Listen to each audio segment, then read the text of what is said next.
Hello and welcome to another session of Dr. Barbara Miller's NCLEX review.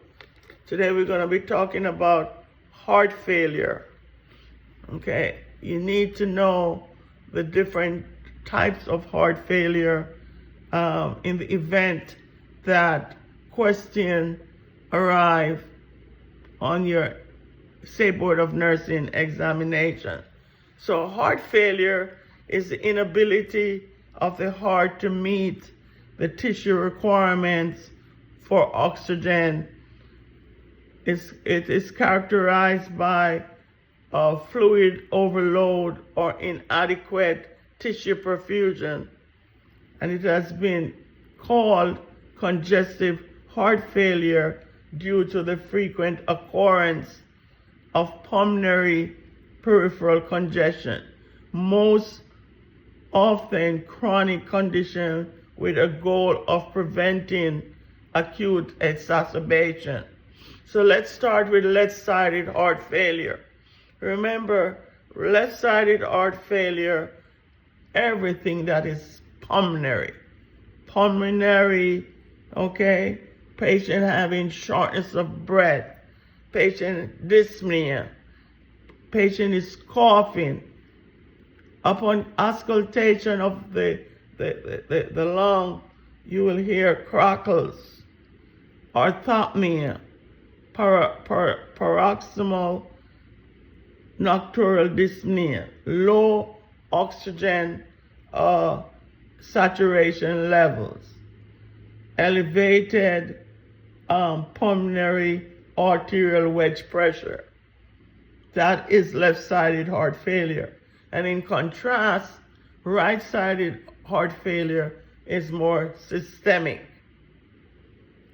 Patient will have dependent edema. Patient will have hepatomegaly, enlargement of the liver.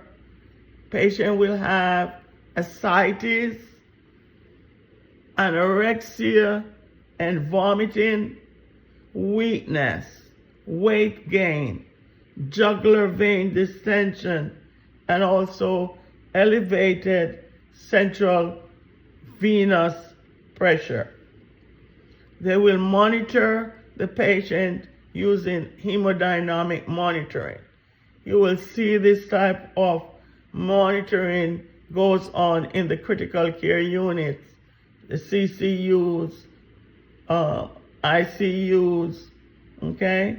So the central venous pressure, if we're talking about hemodynamic monitoring, the CVP is 1 to 8 millimeters of mercury. And what are some causes for abnormality or abnormal in the range? If it's increased, is that of hypervolemia, right-sided heart failure, decreased hypovolemia. Pulmonary arterial wedge pressure is another hemodynamic monitoring, and the range is 4 to 12 millimeters of mercury. If it goes up, if it increases, is that of hypervolemia, if it or left-sided heart failure. If it decreases, is hypovolemia.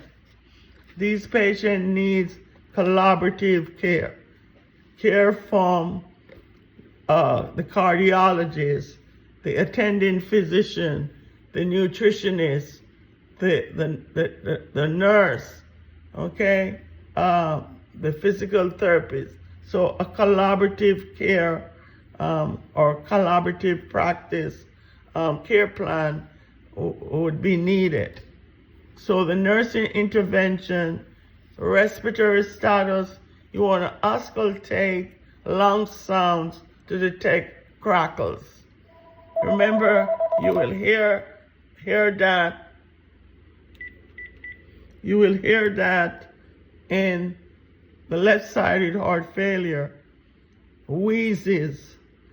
Oxygen therapy is as needed.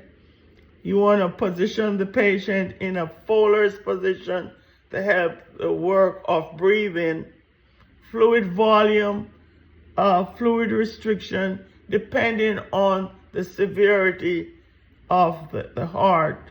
Low sodium is paramount, okay, 2,000 to 3,000 milligrams a day. You want to report 2 to 3 pounds weight increase in a day. What are the pharmacological therapy? ACE inhibitors,